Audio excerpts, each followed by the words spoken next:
Hello, everyone. Thank you so much for joining us. We're just waiting on a few more people to join, and then we'll get started. Thank you.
Hello and welcome to friends and colleagues joining us from India, China, the United States, and around the world.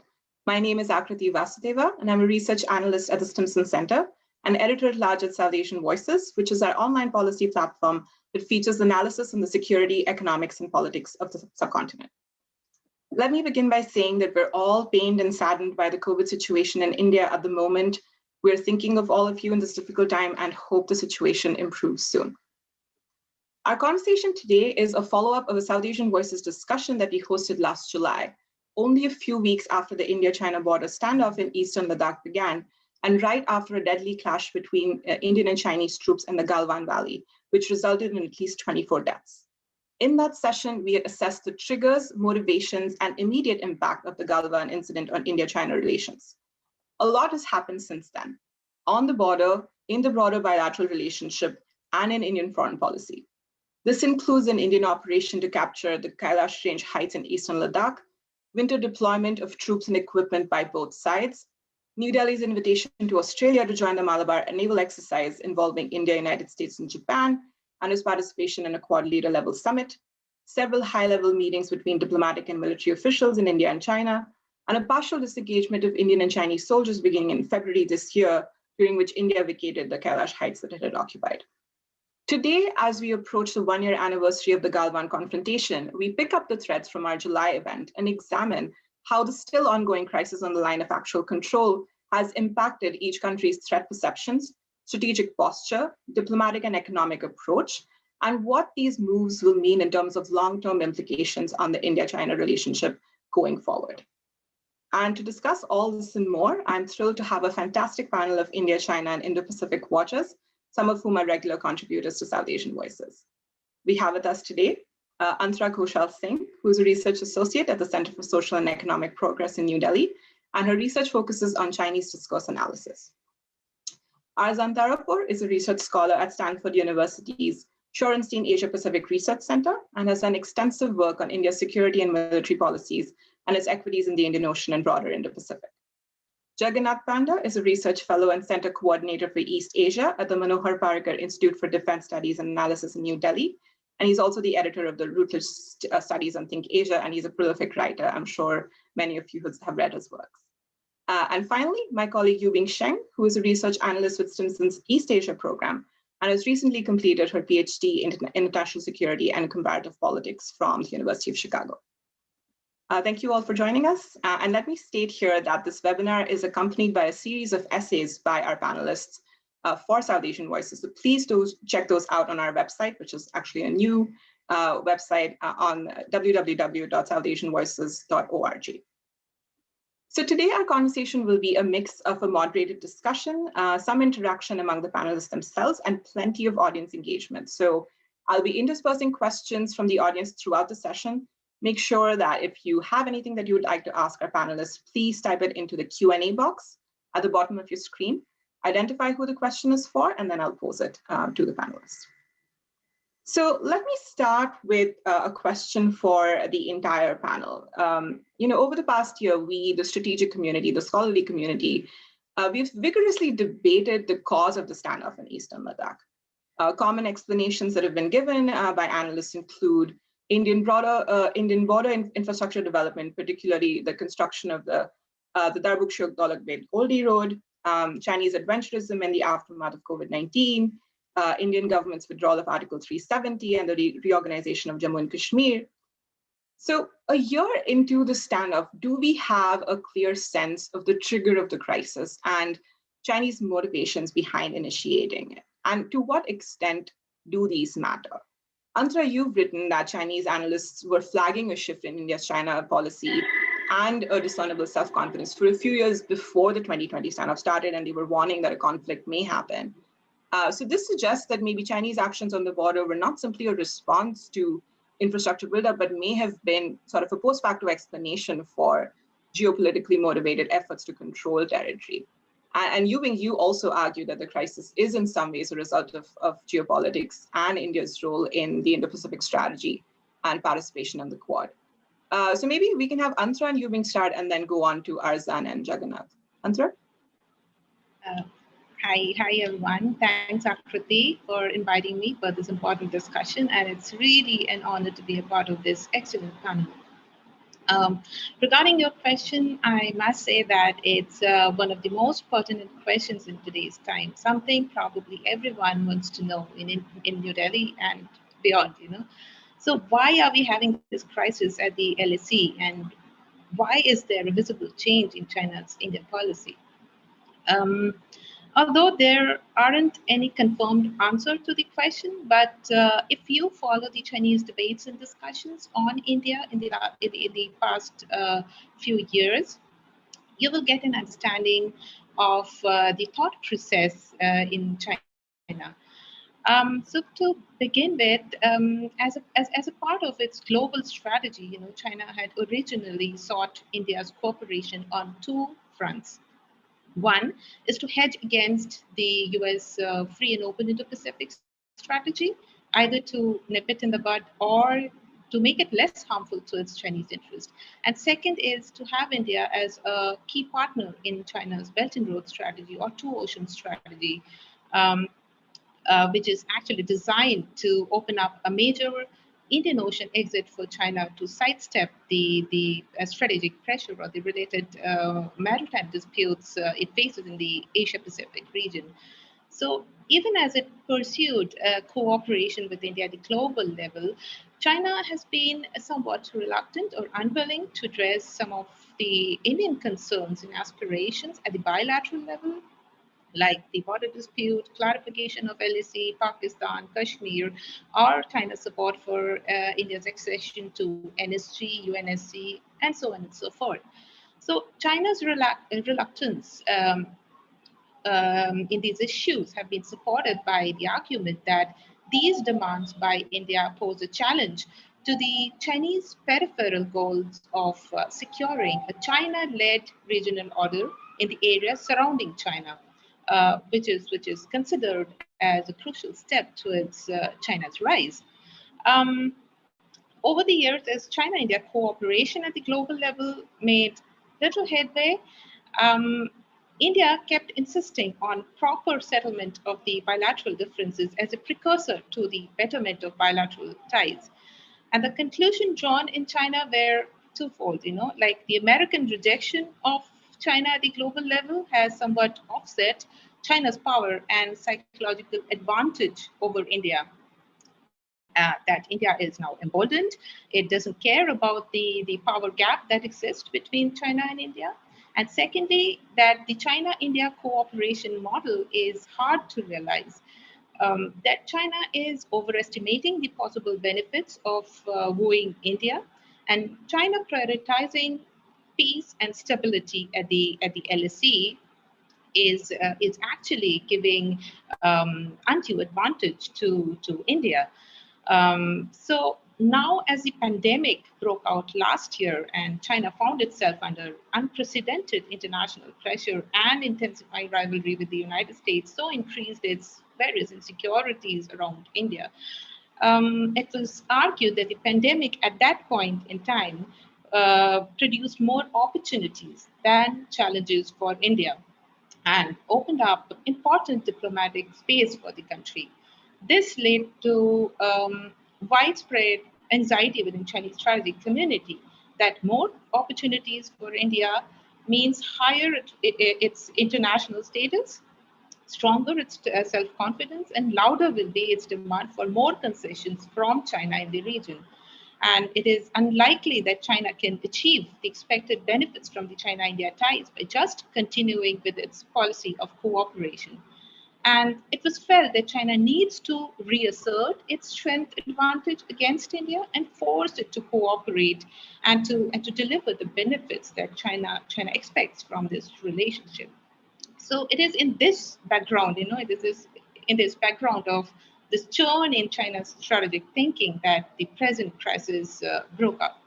I hope that I'm able to give you the context of the present LSE crisis. Thank you so much, Anta. That was really comprehensive. Yubing, your thoughts?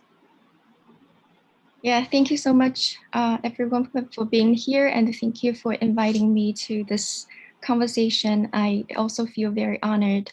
And similarly, like Antara, my point about the fundamental cause of this 2020 border standoff is also centered on geopolitical reasons. It remains a question to the public what exactly happened in terms of who made the first move in 2020 June. But we all know that even the very first move cannot be made without any prior reasons.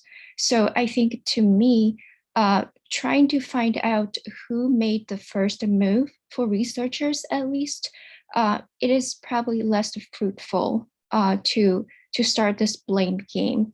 What is more important here is to understanding the timing of this conflict. And we also know that China has put up a more assertive response towards India. So it will be interesting to find out why China changes its stance in this time. And my response to first, the timing of this 2020 crisis, and second, China's assertiveness towards India's move, which actually resulted in casualties, are mainly geopolitical. And there are mainly three geopolitical developments that together caused China's assertive response. The first is the US growing interest in the Indo-Pacific area. US has started its Indo-Pacific strategy ever since 2017 and clarified its strategy throughout 2018, 2019. And this is carried out during the period when China and the US is under the trade war and under a very intense security competition. And another development is India has switched from its non-alignment foreign policy towards an active seek out of help from the US. And according to China, this is highly alerted. As an instance, for instance, to China, the Quad, the Quadrilateral Security Dialogue, joined by India, Japan, Australia, and the US, is a very clear movement aimed at contain China, and China is very much alerted. So India's change of stance also made China feel it is at the time it stepped back of China. And sort of made China feel it needs to put up its reactions and also have to show its resolve. And finally, a third reason is China is also experiencing domestic vulnerabilities, both in terms of the pandemics and as well as in other diplomatic and political issues such as Hong Kong and Xinjiang. So all these factors and developments putting together, we can see that we have a much more confident India due to the US involvement. And also we can see a more concerned and encircled China also due to the US involvement, and ultimately all contribute to China's assertive response at this particular time? Thank you, Wing. Just one thought, on what you mentioned about sort of Chinese perceptions of India's participation on the Quad as driving their actions on the border. I think India would argue that India kind of solidified its participation with the Quad after the Doklam standoff and in response to Chinese actions. So again, I think it's just kind of a game of strategic perceptions of each other. Jagannath, why don't you go next, and then Arzan will round you out with this question. Jagannath, you're on mute. Thank you, Akriti. Let me at the outset compliment you for this panel, and also my compliments to the South Asia Voice for the new website that you have, which is very impressive, and my congratulations to your entire team in Stimson Center. I think my first reaction to your questions that what has actually been the prime motivation behind the Galwan incident, I would like to argue, and I would like to repeat this argument from last year that I made, is that I think the Galwan incident was primarily a revenge plan by China. And we cannot see the Galwan incident or the current episode in the Eastern Ladakh region in isolation. It has to be linked with the previous incident, particularly with the Doklam incident. And for me, the Doklam incident in 2017 was a huge setback for the Chinese. It was a huge setback for the People's Liberation Army of China.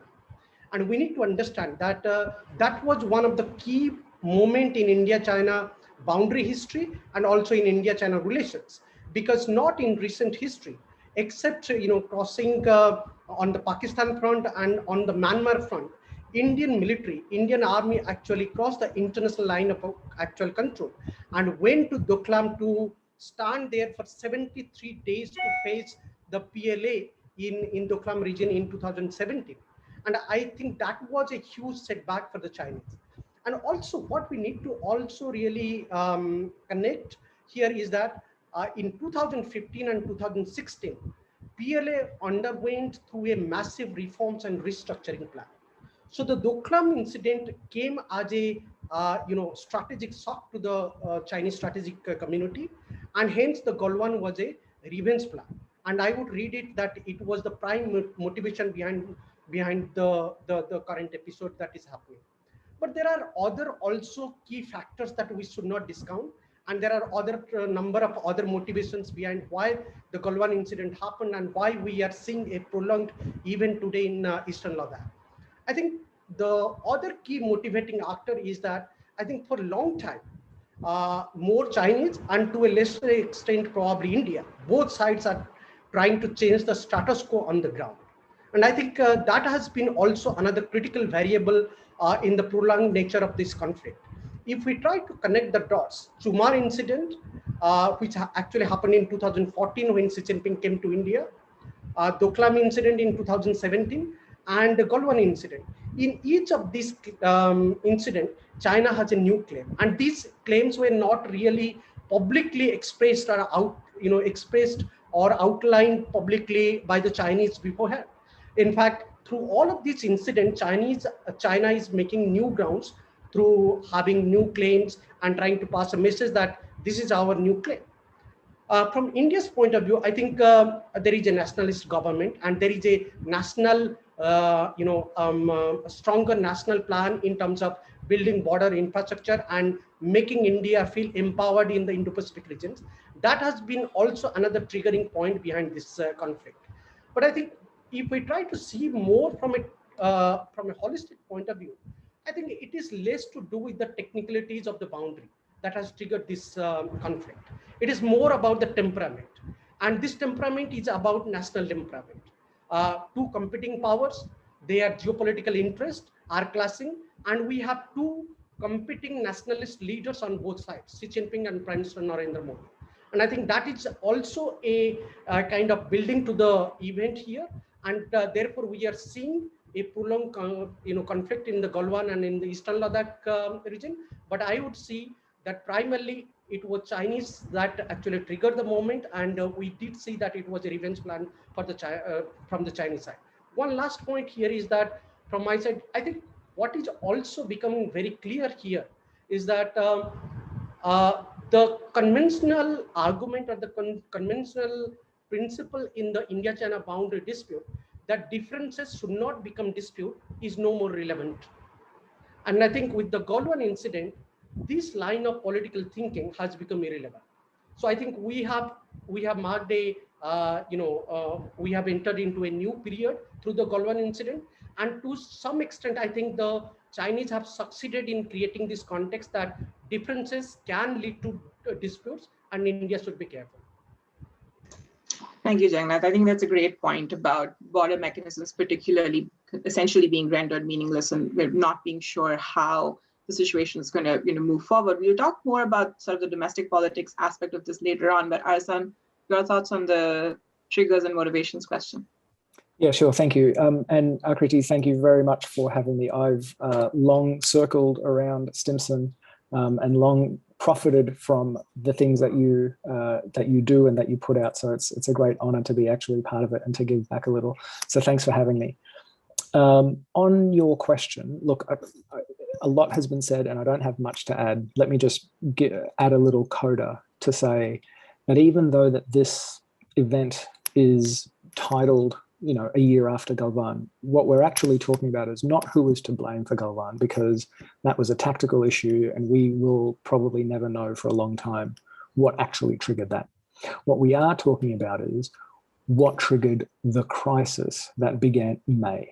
And so what we really should be considering is not, who is to blame for a certain tactical issue, but what drove China's incursions. And that really was a bit of a departure from the norm. We can talk about the tit for tat sort of security dilemma between India and China, but there was clearly something different that happened in May of 2020. A lot's been said. It seems to me that the broader geopolitical arguments are much more compelling than the narrower issues of, the DSDBO road or whatever. They seem to be much more compelling. But I would just finally add that, first of all, a big decision like this to, in effect, change the status quo in the LAC was probably not a monocausal single motivation thing, right? Big countries don't undertake such grand endeavors for just one little reason. There were probably many reasons contributing to this. And the second point I would make is that understanding what those reasons are, even though it's very opaque and difficult for us to do, does matter, because knowing what motivated China helps us to discern whether the situation is now calming down or whether, in fact, China remains dissatisfied, unsatisfied, or seeks to still change the status quo. So it does matter. It's not just an academic exercise. The problem is that we seem to be, speculating with very little evidence. Thanks, Arsan. And on that point, I believe you had a question for Antara about, Chinese objectives with this crisis. So why don't you go ahead and ask her? Yeah, I do, and I kind of foreshadowed it. So, and this to me really does strike at the heart of our understanding of where in this crisis we are, all right? Because everyone celebrated in February when the disengagement plan happened. I'm skeptical that, that's not clearly the end of the crisis. We all understand that. But the question is, are we just delaying and dragging out the resolution of the crisis? Or are we just in an interregnum, a brief pause before the crisis kicks up again? And the only way we really can get to answering that question is to understand whether China is satisfied with the gains it has made. On the ground, arguably, some have said that China has pushed India back to China's 1959 claim lines. Is it satisfied with that? Is it satisfied with having demonstrated in its mind its regional superiority over India?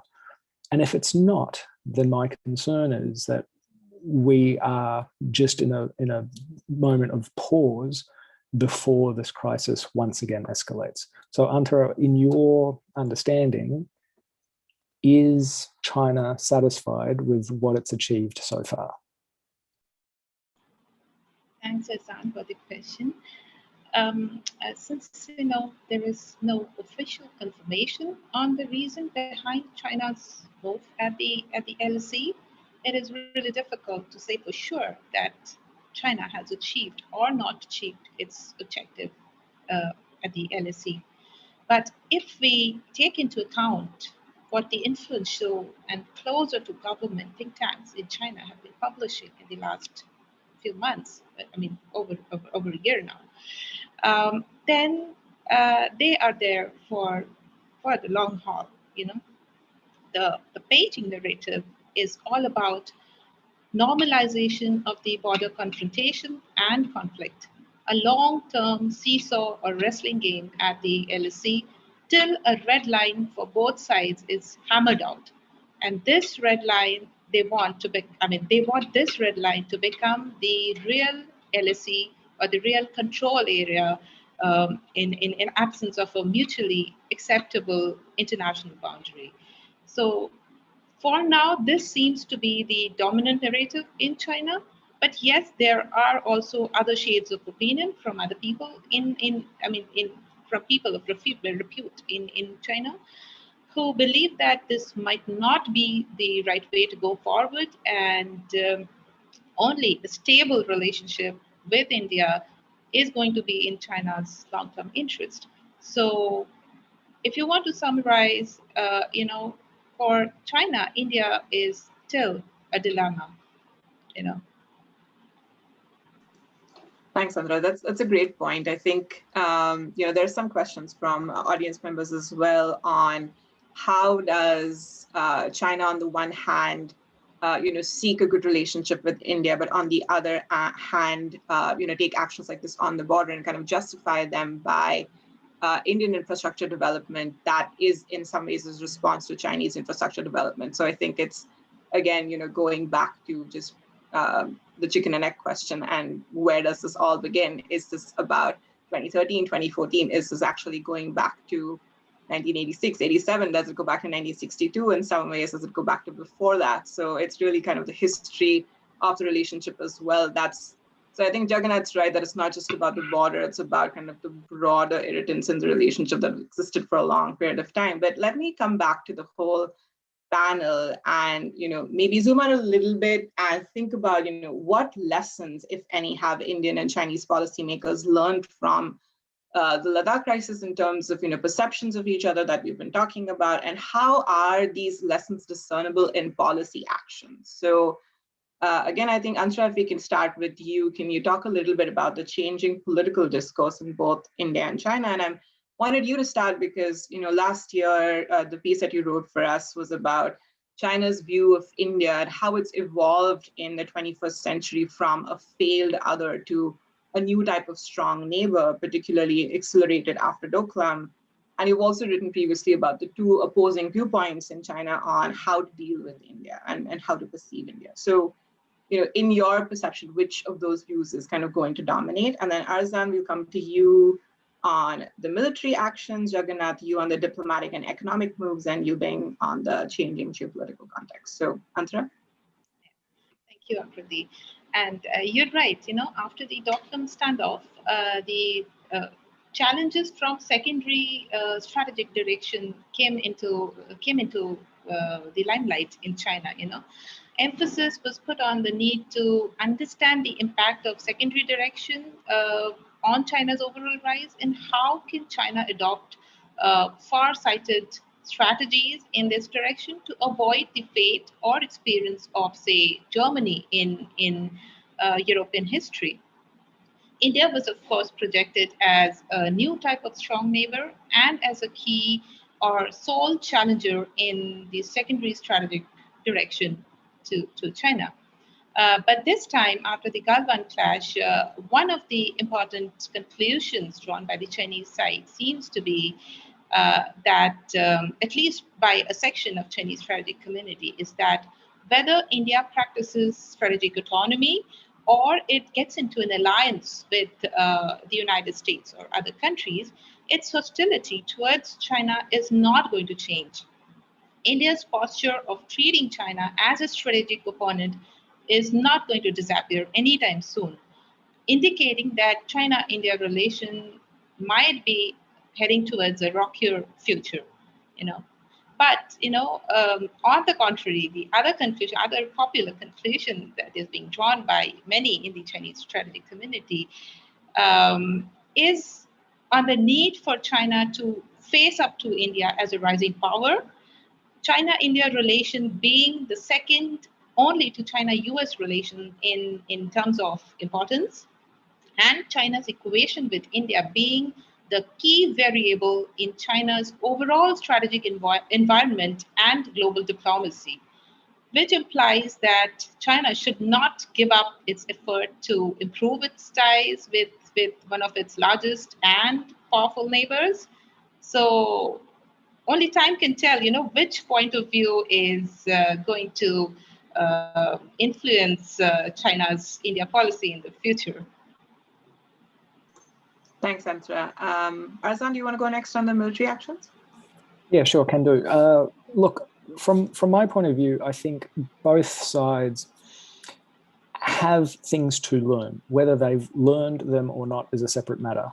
But I would suggest that probably for China, which launched essentially a fait accompli operation, and for the first couple of weeks seemed to be getting away with it because the Indian army hierarchy was brushing it off, saying this is nothing unusual, this sort of stuff is routine and happens all the time.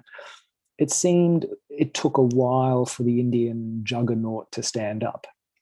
But once it did, I get the sense that probably China was a little bit surprised by the Indian military reaction, both in terms of the reinforcements that India deployed to eastern Ladakh, and even more so by the Indian action in the Kailash range. Because what ultimately those things did was they signaled that China can't assume the other side will capitulate in the face of a fait accompli, that India actually, even though PLA troops were on previously Indian-controlled territory, India still reacted quite robustly, and in fact, not just robustly, but in some sort of tactically surprising ways in the Kailash range. And I would suggest that China was probably surprised by that because we did see them recalibrate their approach to the crisis after that. The disengagement plan did get the Indians off the Kailash range, so the Chinese did see that as an objective. So it was something of value that China wanted to reverse that Indian occupation of those heights. So all that suggests that the Indian military response was somewhat surprising to the PLA. And I think the PLA's lesson to be drawn from that is that fait accomplis, even if they seem to succeed in the initial phase, may not necessarily meet with an automatic capitulation. On the other side, for India, I don't know, but I hope that the lesson learned is that indicators of capability and intent that may be ambiguous from the other side. And so, for example, what I'm talking about is the PLA annual exercise near the LAC can sometimes take a surprising turn. And the reason I say that I hope this is a lesson learned is because what we've seen since the beginning of the crisis is an enormous development of PLA capabilities on their side of the LAC. And I would suggest that, not to be a doomsayer, but I would suggest that India and the international community can't just assume that that's just a defensive measure.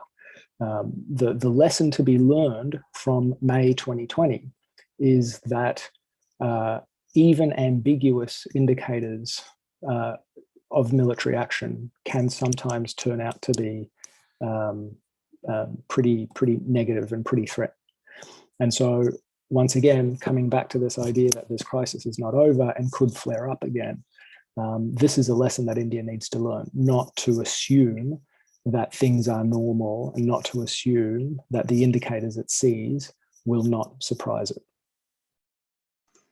Thanks, Arzan. That's a great reminder because we've only really seen partial disengagement, and that only in the Pangong Tso area, and we still have friction points and Goga Hot Springs and Depsang Plains, and we have troops, thousands of troops, face to face in many of those areas. So that's a great reminder. Jagannath, do you want to talk about the diplomatic and economic lessons learned, and particularly some of Indian actions towards China in the last few months? Yeah, I think if we talk about the lessons, I think there are both positive lessons and negative lessons. And in the context of both diplomatic lessons and economic lessons, I think one significant lessons for both the sides that has been drawn after this incident is that from 2013-14 onwards, both the sides talked about promoting a economic oriented developmental partnerships. And I think the significance of that developmental partnership has been lost. So I think right now the both sides should use diplomatic channels, try to understand why it went wrong, and whether the developmental partnership they actually originally envisioned, both the leaders, Prime Minister Modi and President Xi Jinping, can they really renew? Can they really revive? Because the Chinese economy is a significant economy in the world politics. India is emerging as a bigger economy.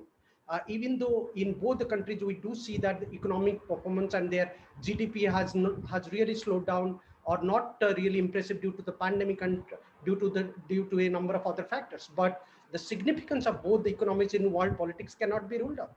So I think the lessons is learned whether the developmental partnership that both the leadership drawn since 2013 and 14 onwards can be revived or not. I think more than that, I think if we try to see in the overall context of India-China relationship, trade and economic ties has been the most significant and stabilizing factor in India-China relations over the last 2 to 3 decades. In fact, even though we do, have a comparative scale by saying that, India's trade contact with China is not really that impressive when we compare China's trade contacts with Japan, China's trade contacts with the US. But what we are here to take a note of the fact that despite of the boundary dispute, and despite of the boundary dispute actually, mounting from time to time over the last 2 decades, the trade and economic contacts between both the countries was equally increasing and, going to the higher level. And I think there the both sides needs to draw lessons that can they really reconfigure a developmental partnership which will be more about trade and economic contacts, and whether India can really revive its anti-China measures that it has recently drawn in its foreign policy. And I think on the diplomatic note, there are also a couple of other issues that needs to be really talked about. And I think what we saw in recent years, at least in last 2-3 years, couple of years, that both the countries relied on the leadership charisma, the political charisma to diffuse the tensions. And therefore they talked about informal summits. So are we really here to say after the Galwan incident that the informal summits are not really relevant anymore? Informal, the charisma, the significance of the informal summit has been lost. And I think what the lesson has been learned is that we cannot really leave everything to the leaderships, and we cannot really allow the leadership to do some kind of magic to solve the on ground the realities or on ground tensions. Informal summit has its own limitations, and therefore the informal summit, the leadership chemistry has to go in concurrence with the confidence building measures that both the militaries and the diplomatic channels aims to establish with each other. And one last point here, also the lesson is learned is that, and I think this is again both positive and negative lessons, and I think both countries needs to be really mindful when they're talking about the boundary dispute in the next dialogue, is that the boundary dispute between India and China is not really a bilateral centric one. If we try to see the Galwan incident, Doklam incident, and the Chumar incident, there is always a third country or a third factor involved. The Chumar Valley, in some ways, was connected with Pakistan. The Doklam incident, in some way, was connected with Bhutan. The Galwan incident is not entirely a bilateral centric conflict. In fact, there have been issues which is also linked to Nepal. For example, the Kalapani and the other issues that India and China are having with Nepal.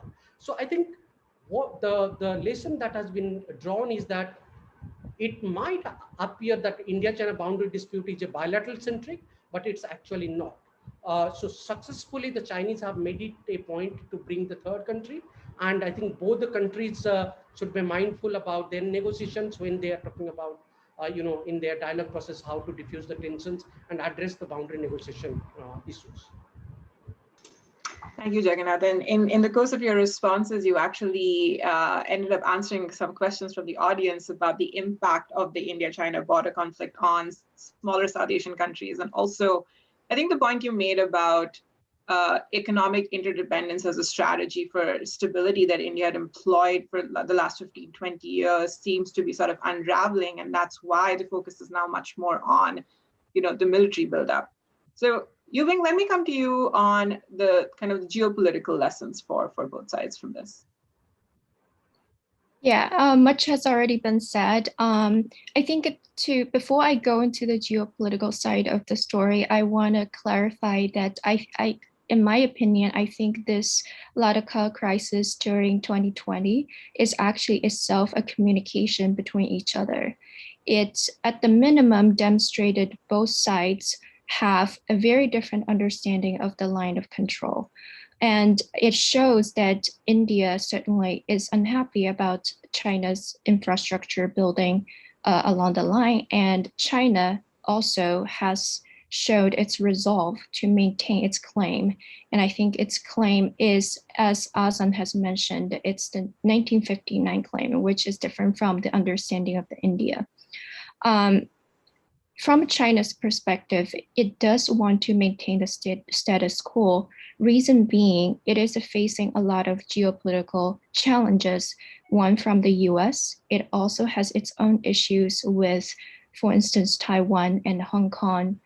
It does not want to open multiple battlefronts, especially with India. So in terms of priority, the border conflict with India is probably not the priority for China. What has happened from the Chinese perspective is a response, and to China, India's movement is, as Azan said, it's a surprise. So the lessons have been learned from this crisis is, first, it's a communication of both resolve, and then we can see that India, knowing that the US became more involved in this region, we can see that India has been moving closer to US and its partners such as Australia. We know that India has actively developing strategic cooperation with Australia. And on the China's side, China has recognized India's active seeking of partnership with the West. It's actually, in its own political discourse, we can tell that China's not happy with, very concerned with this closeness grown between US and India. And it tries to discredit this relationship by shaping US as an unreliable partner.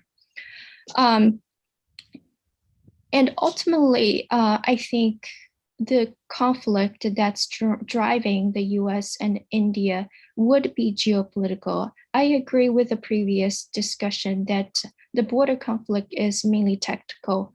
What is more concerning is, where does India stand in this triangular relationship between China, US, and India? And ultimately, I think, although economic interdependence can be a stabilizing factor between India and China, now that we see that US is evolving and India is gaining an alternative source for economic cooperation, I think the future interaction and dynamics would be more complicated than we think. And if US and China security competition is ongoing, I think it is quite pessimistic about the relationship between China and India as well. Thanks, Yubing. And I think this is a great segue to, since we are already having a discussion about the spillover of geopolitics and nationalism into economics. Do you want to ask Jagannath the question that you had? Yes, so Jagnas, my question is about, there is this discussion about Indians getting emboldened by its first Hindu nationalism, and second, relatedly, it's India's greater role playing as a great growing power, greater power in the international stage. So I think, to what extent do you think this nationalism is causing this conflict between China and India? And also, as you mentioned, this economic interdependence could be a stabilizing effect. Do you think it would be more beneficial for India to engaging with China or decoupling with China? Well, I think this issue, I believe we don't have a very specific mode of answer to these questions, because as I mentioned previously, nationalism is a strong factor in both the countries to shape their perception towards each other. We do have a nationalist government in Delhi, and the kind of border infrastructure development to national planning to rejuvenation in Indian foreign policy we are watching, definitely there is a China angle attached to it. And I think what is becoming very clear from India's point of view is that I think more than any other issue, China has emerged as a bigger concern and probably a bigger neighborhood threat to India's national security. Over the last 5 to 7 years, this has become apparently clear through all of these border incidents. But I think what has to be noted in the context or in the aftermath of the Galwan incident is that I think the Chinese side are acting from a position of strength. The Chinese economy is roughly 4 to 5 times bigger than Indian economy.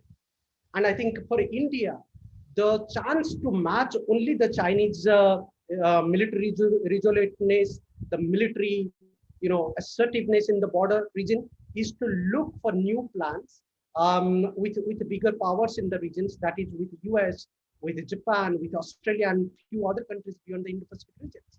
And I think this is what we are watching in Indian foreign policy at this moment, a more specific alignment strategy.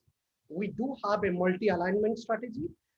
Within that multi-alignment strategy, India is focusing a lot on pointed alignment strategy. And this pointed alignment engagement is mostly with the bigger economies in the regions, the American economy, with the Japanese economy, and with the Australian economy. And this is what we are seeing in Indian foreign policy in terms of engaging at the Indo-Pacific level and also engaging at the bilateral level. Let me point out 3 specific issues before stop here. One is that if we see in the context of India's national planning, India's Prime Minister has introduced a flagship initiative called Atmanirbhar Bharat, that is self-reliant India. Of course, within India, there is a lot of debate going on about its weakness, about its positiveness. So it can be a debatable concept. But I think if we talk about that specific concept of Atmanirbhar Bharat, that is self-reliant India, it is actually meant to make India self-sustaining, a power of self-sustaining and self-generating growth, and trying to emphasize on efficiency, equity, and resilience on the Indian economy. And also to make India free from over-reliance of the foreign supply chains, which has been all this while has been dominated or influenced by China. And then also to create an atmosphere of autonomous thinking and try to give a push to the India's manufacturing hub, to give it an indigenous character. So it has a domestic context attached to it. It has got nationalist sentiment, spirit attached to it, and that has not really been well received by China. The foreign policy aspect is that, as you rightly pointed out about decoupling and India's economic strategy, I think there are a number of initiatives that India has taken has not really gone down well with China. For example, as I mentioned, there was this expectation from China that India would be actually becoming a greater economic partner under the developmental partnership configuration that Modi and Xi actually thought from 2014 onwards. But on the contrary, India has gone ahead in terms of signing specific defense, economic, and security agreements with US, with Japan, and with Australia. In fact, if we talk about the supply chain resilience initiatives, that's a key initiative that India is actually trying to promote. And both Australia and Japan are a key partner. Coming back to your question, I don't really see, it would be practically possible to, negate the Chinese economy and decouple from the Chinese economy entirely. But yes, there are areas where decoupling is going to happen, and it is already visible. The supply chain resilience initiative has been formally established, and areas that all the three countries, India, Australia, and Japan, along with some of the other countries in the regions, are already working together to give it a pace. For example, in technology, in cyberspace, in investment plan, and in terms of opening each other's domestic markets for greater investment. And I think in all of these areas, there is a decoupling happening, and China should be worried, and China is going to take a stronger note of India's game plan in the region. Thanks, Jagannath. And I think that it's also important to point out that, yes, India is making a lot of efforts to decouple from China and looking at supply chain resilience, but it also has to undertake various domestic reforms to be able to become an attractive investment destination, because it has competition from countries like Vietnam, and it needs to do a lot more on land reforms, on taxation, on power, electricity, water, a lot of those issues. So just wanted to state that there. But let's move a little bit to kind of go deeper into the nationalism aspect in India-China relations, and specifically wanted to ask Yubing and Antra the question about the aggressive turn in Chinese foreign policy, particularly since 2008, but especially after 2012, since President Xi Jinping. And we have some questions from Alistair and Rubina also on increasing, Chinese buildup and capabilities. We've seen indications of Chinese aggression, whether it's in militarization of islands in the South China Sea, whether it's in territorial posturing around Japan, Taiwan, Bhutan, forcing a debt for equity swap in Sri Lanka, economic coercion of Australia. So, all of these, and I think a lot of Indian analysts and others as well have seen China's behavior towards India fitting into this broader pattern of coercion of countries in the region. So how do you both see that, and how does this fit in with China kind of pressing these claims against many countries at the same time? Yubing, do you want to go first?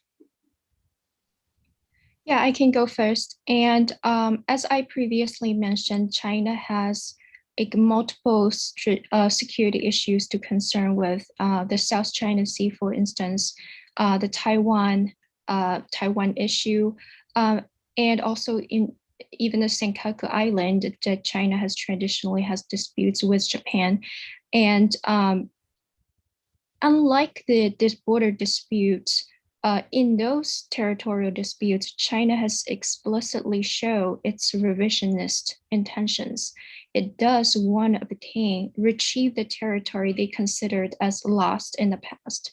However, China has been remain very low profile and downplaying this issue with India. Even after the Indian-China border conflict that happened in 2020, China has been downplay the media coverage towards the public. Although the public forum, such as social media like Weibo, is open for the public to comment, but they refuse to release any casualty numbers in order to avoid any domestic repercussions. So they desperately want to insulate domestic influence and to maximize their own foreign policy flexibilities. And in this, I think the fact that China does not want the domestic involvement shows that it does want to leave room for negotiation with India. And it's probably still want to maintain the status quo with India, even after knowingly that India seems to be very discontent with the current status. I think in the future, China is willing to open up negotiations, but it's clear that China does not want to talk about the clarification of the ALAC. However, it wants to offer other options, political packages to deal with this issue. Yeah, so that's my opinion on this overall China stance. Thanks, Yuving. I think we've seen some kind of confusing signals from China too, right? I mean, you mentioned the initial kind of hesitation from China, not to mention casualty numbers, but we have in the last few months seen that there has been some, there have been kind of honors given to at least 4 Chinese soldiers who died, I think 5 soldiers. And we're also seeing that the Chinese position now is sort of focus on the rest of the relationship and not on the border as sort of a mechanism to move forward, which is completely opposite from the position that India has. So we'll get into more of that discussion, but Antra, I wanted to give you a chance to respond as well. Yeah, about the question on, China's quotient of countries in the Indo-Pacific region. I'll just give a brief background about, how when China initially has been very apprehensive about the rise of the geopolitics of Indo-Pacific and its restraining impact on China's rise. But a few years down the line, it was clear to the Chinese side that the prospect of the Indo-Pacific will be very difficult to realize given the internal differences among the participant nations and their varied equation and different levels of dependency on China, which in a way gave China an agency to influence the future course of this new strategic concept. It was felt that by making it clear that any country that tries to follow the US Indo-Pacific strategy against China's will, they are going to face corresponding costs and risks. And that's how China can ensure desired behavior from these countries in the region. In fact, some Chinese strategists would argue that the Indo-Pacific has so far remained restricted to the realm of posturing and has not been able to cause immediate deterioration of ties between the participant countries and China because of China's deterrent actions, its muscular stance, and its tough positioning on issues related to territoriality, territorial waters, sovereignty, and also because China's willingness to inflict cost on those trying to challenge China's bottom line. I think this consideration has played an important role in the recent episodes of China asserting, power not just against India, but against countries all through the Indo-Pacific region. Thanks, Antra. This has been a fantastic conversation so far, but I just want to remind our audience that there is still time to participate. Please do put any questions into the Q&A box and I'll include them as this conversation goes forward.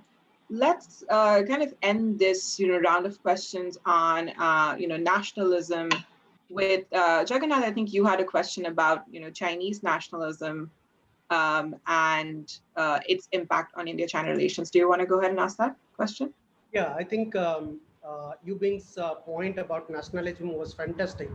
And I do agree with her that probably from the Chinese side, if we try to understand their international objectives or priorities, maybe India-China boundary dispute is not really the priority one. There are other priorities like Taiwan issue or South China Sea or issues like East China Sea. But what I would be interested to know is that when in just a couple of months, in July, the Chinese Communist Party, when it's on the verge of celebrating 100 years of its existence, how do you see the impact of a nationalist, rejuvenated Communist Party, its leaderships looking at India and looking, trying to impact India-China relations from here on? And not only that, I think how also would you link the issue of a debate or the succession process to the Dalai Lama, because we have not really talked about the succession of the putting the Dalai Lama here, and that's actually a very critical issue as far as the Chinese nationalism is concerned.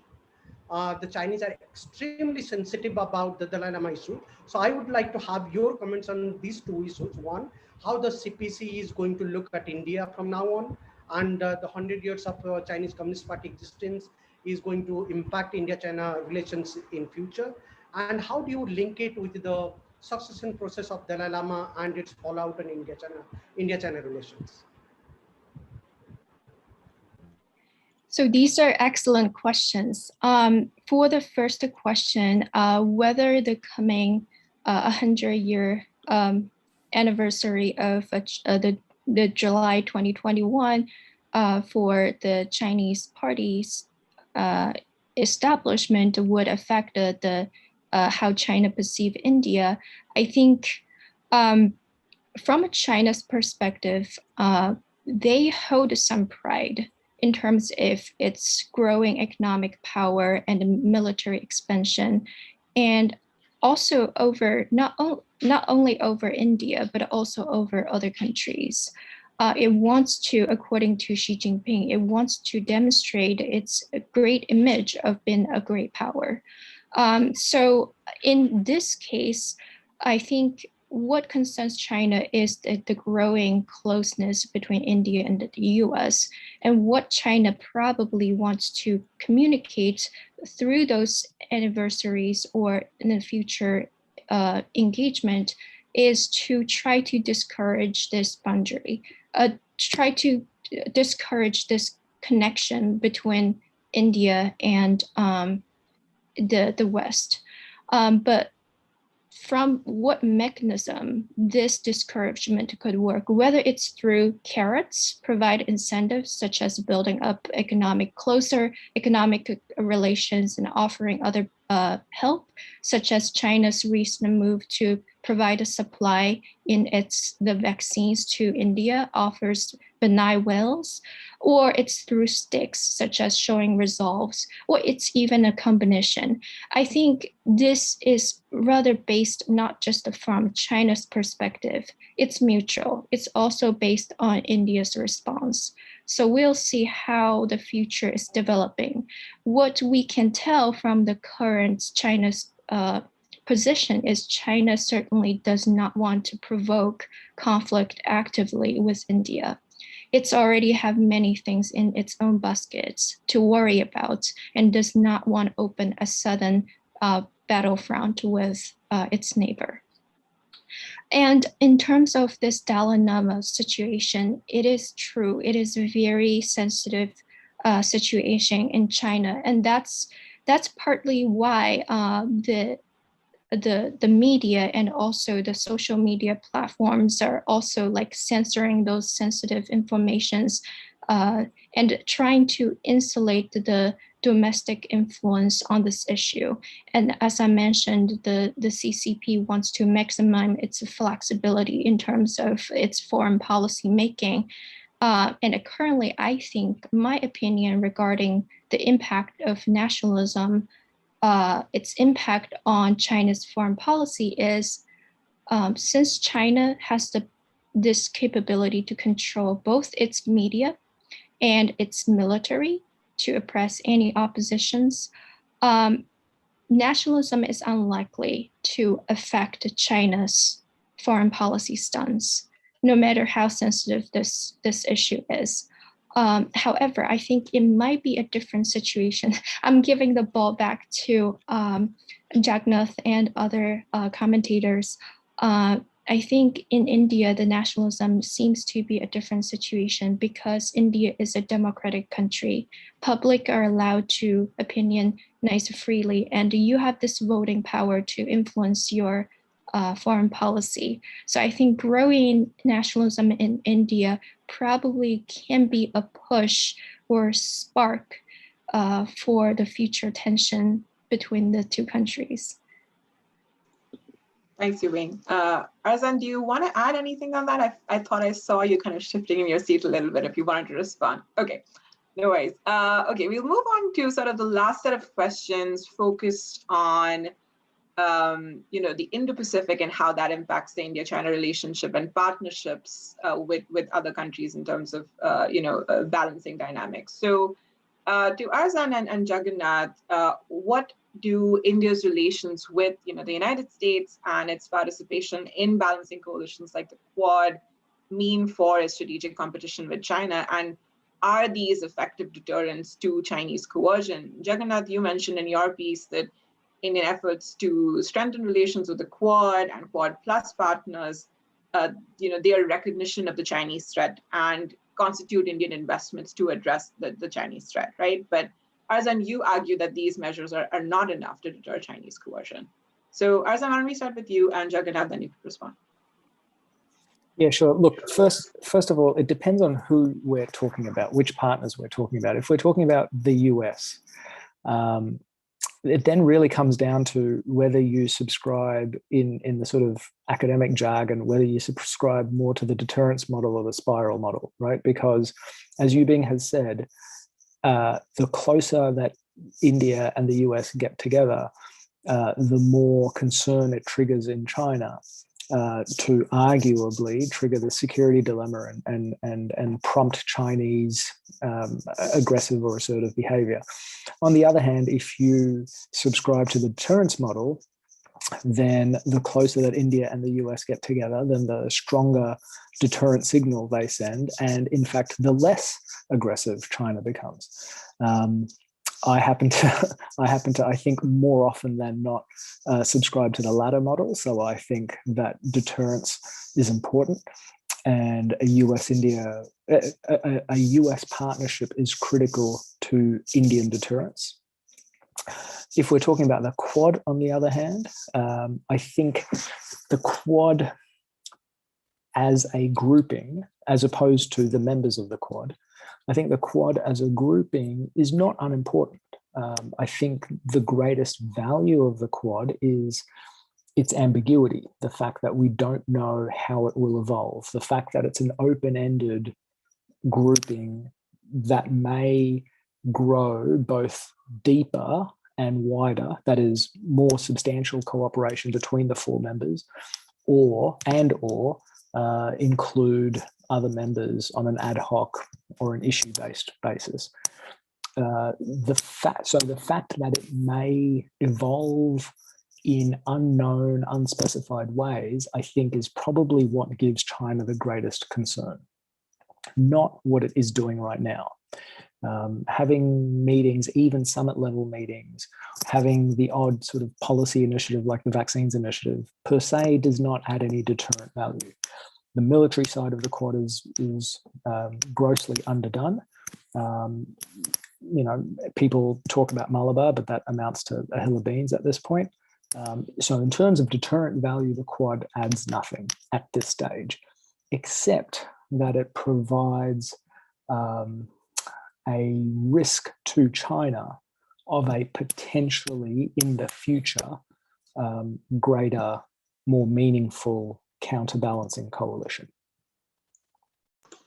Thanks, Arzan. And before I come to you, Jagannath, just adding one more question on top of sort of, related. The question from Joshua in the chat is about, does India see the US as a long-term strategic ally or only a current partner to increase its leverage over China?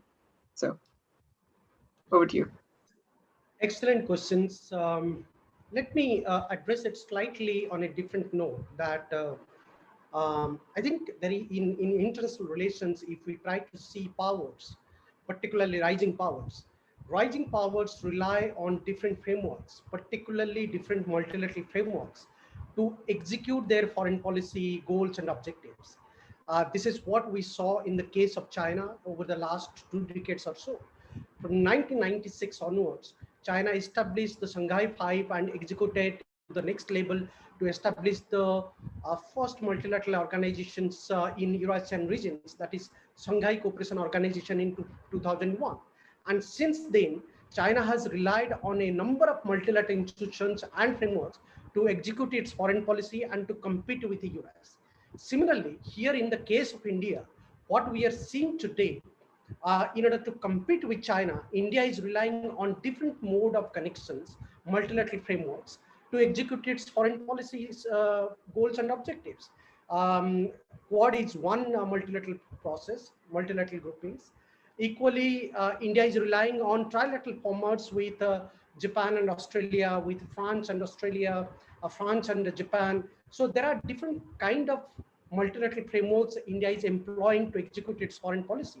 And the execution of foreign policy's eventual target is to improve India's comprehensive national power vis-a-vis China, because there is a huge gap, and the gap between India and China is expanding from years to years. And I think India is more mindful about that.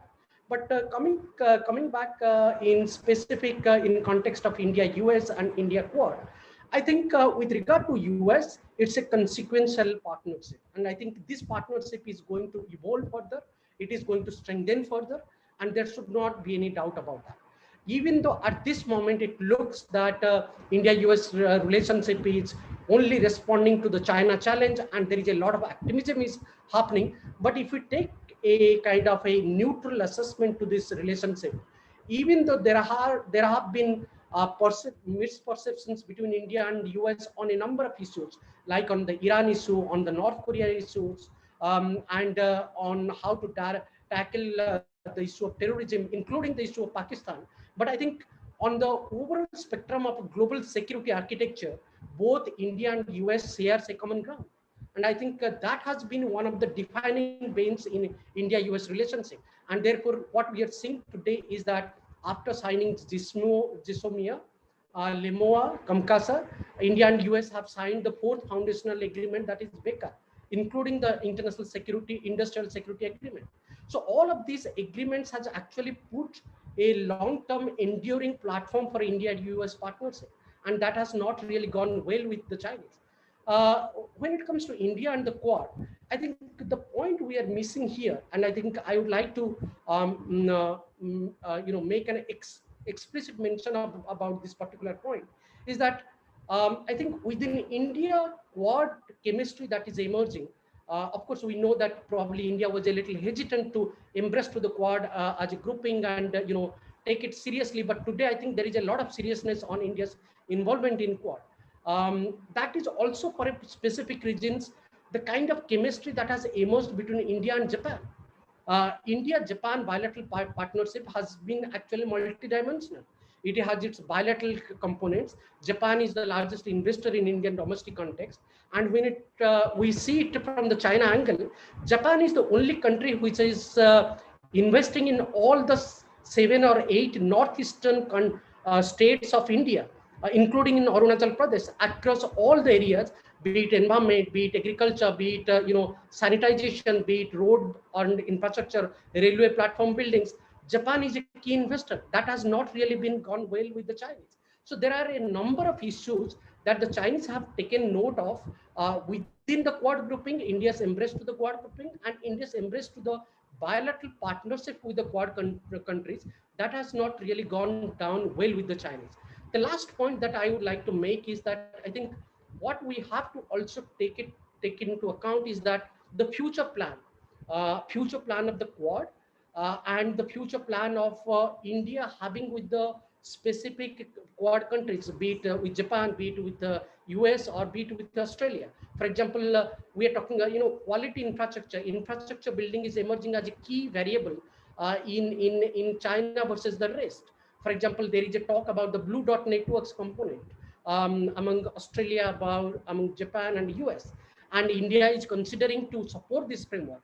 And I think all of these issues are becoming bigger issues for China's BRI plan and China's execution plan of its economic diplomacy in the regions, which is making India-China relation also very dynamic and very delicate in the regions.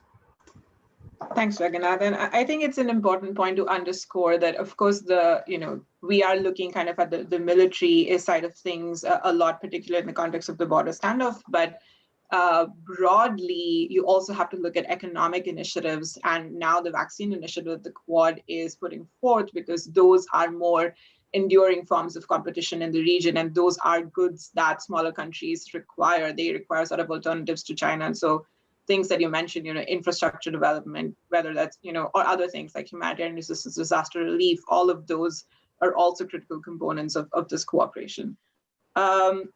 We're coming kind of to the end of our conversation here, and talking more about sort of the long-term implications of this crisis for the relationship. And I wonder, Antra, if you wanted to come in and ask Arzan your question about the costs of the crisis.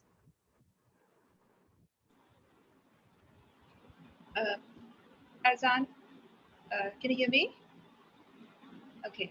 So in your recent paper, while analyzing the ongoing border standoff, you mentioned about the unequal strategic cost from the current crisis in Ladakh. You predict crisis after crisis for India, where its military modernization, its maritime expansion gets deferred. But for China, you say it kind of emerges from the crisis largely unscathed without having to pay much cost. However, when I read Chinese literature on the Ladakh crisis, I can see a greater sense of crisis in China than I can see it in India. It is, what exactly does the Ladakh stalemate mean for China? If I refer to the Chinese literature, it says that, well, one, the Indo-Pacific and the Quad become active with whatever political, military, or economic implication it will have, including the issue of reorganization of global supply chains. Second, none of the four high-profile economic maritime corridors of China's Belt and Road Initiative that passes through South Asia will have a smooth ride. Third is the Indian market, which is often considered as a blue ocean for Chinese capital and technology, will either be off limit or it will get more challenging. And fourth is, with the live LSE, China has actually put itself into an inconvenient two-front strategic challenge, a situation that it has been able to avert for a very long time. So I would like to understand how would you factor in these aspects in your argument? Thank you very much. Thank you for reading the paper.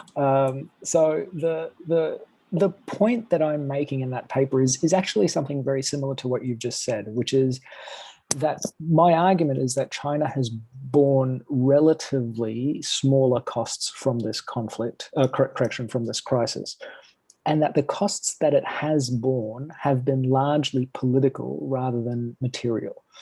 So the point that I'm making is that India stands to be burdened with a long-term material cost because of the increased militarization of Ladakh and the whole LAC. China, on the other hand, it seems to me that the greatest costs that it bore were political, and the costs that we're talking about are things exactly that you mentioned: the risk, the threat that the India market would be off limits to China, that the regional situation would turn hostile to China. These were it seems, biggest costs that China bore from the crisis, and that influenced Chinese decision-making in the crisis. But the point I would make also is that they were costs that were, in a large part, unrealized threats. So India essentially threatened that the bilateral relationship would be ruptured. And, there have been reverses to this. So the FDI ban has been reversed. There is a sense that if disengagement or if the crisis evolves in a certain way, that the relationship need not be permanently, irrevocably ruptured.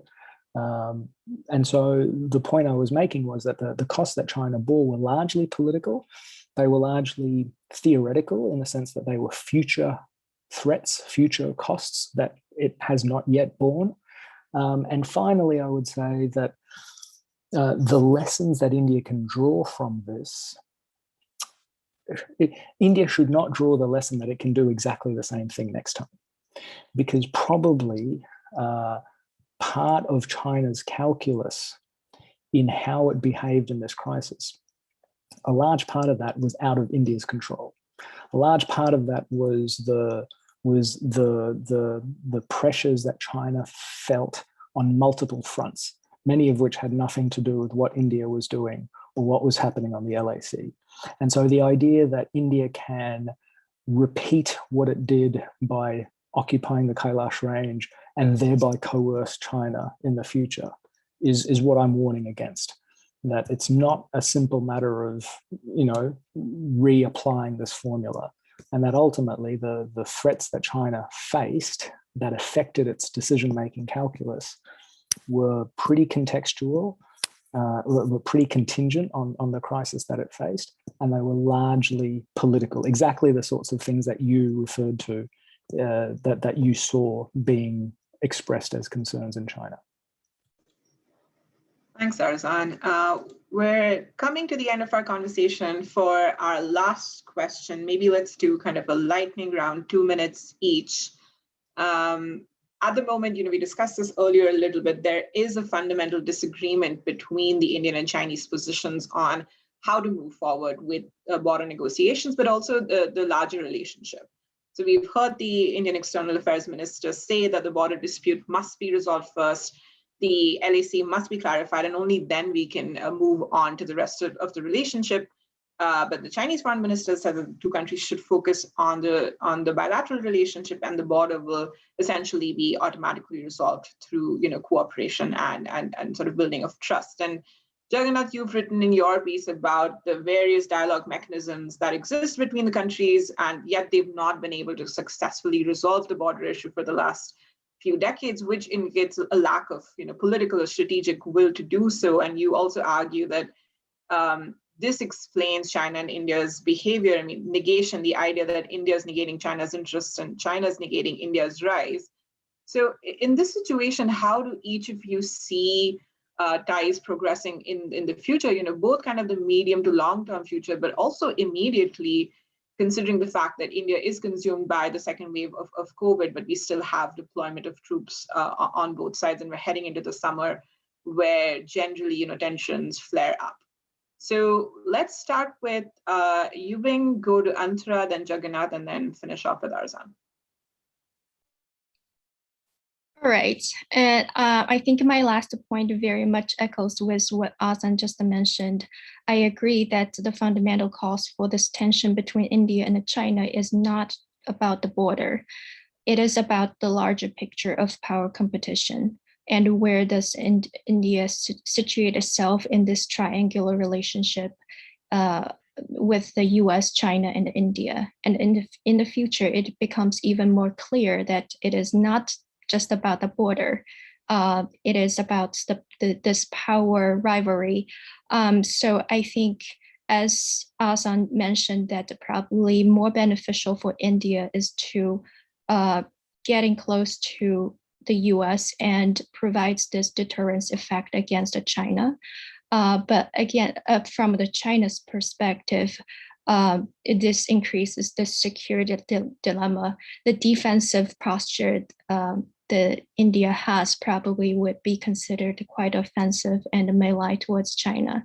So I think in the future, it really depends on how much the US is going to involve in this region and how much the India gets close to US to put together this containment or balancing a movement towards China, and we shall see how the future unravels. Antara? Yeah. On the issue of future of ties, I really think that reconciliation is going to be really difficult this time, What we are seeing today is not just a military stalemate, but a political stalemate between the two countries. What India wants is peace at the border as the necessary precondition for normal ties with China. it wants an immediate end to the repeated border standoffs and the fluctuations in relation with China by clarifying the LSE once and for all. But China, of course, is in no rush to clarify the border. Instead, what it wants is to normalize the border standoff and convince India to proceed with regular ties, despite the active volatile border and the steeper competition in South Asia and elsewhere. So, can there be a major breakthrough in these two conflicting positions? Uh, in the current international power structure and the existing power balance between China and India, the possibility really looks grim, you know. But the silver lining to me is that there is much greater realization and better acceptance in China today about India's strategic value in China's foreign policy. And that might, bring in some surprise, unexpected so far. So yeah, I will end with that. Thanks, Ansra. Jagannath? Yes, I think if we look at the future, I think this relationship will be increasingly unstable from time to time. And I think that is the new normal that probably both the countries has to live with. But unfortunately, the relationship is going to be unstable. And this is precisely for two reasons. One is that, as I mentioned earlier, that there is a continuous negation to negotiate about the boundary issues on both sides, be it from the military side, from the diplomatic side. I think there is no uniform plan to find a solution to the boundary issues and to proceed with the negotiation process. There is a continuous negation of negative approach attached to it. The second is, I think, a big picture, as we discussed and agreed, that this was never about the technicalities of the boundary issues. This was about the power contestation. So there is a national negation emerging in both the countries towards each other. And this national negation is to acknowledge each other's influence and rights. Even though India has partly acknowledged China as a power, but we don't think the Chinese have done the same towards India, acknowledging India as a power.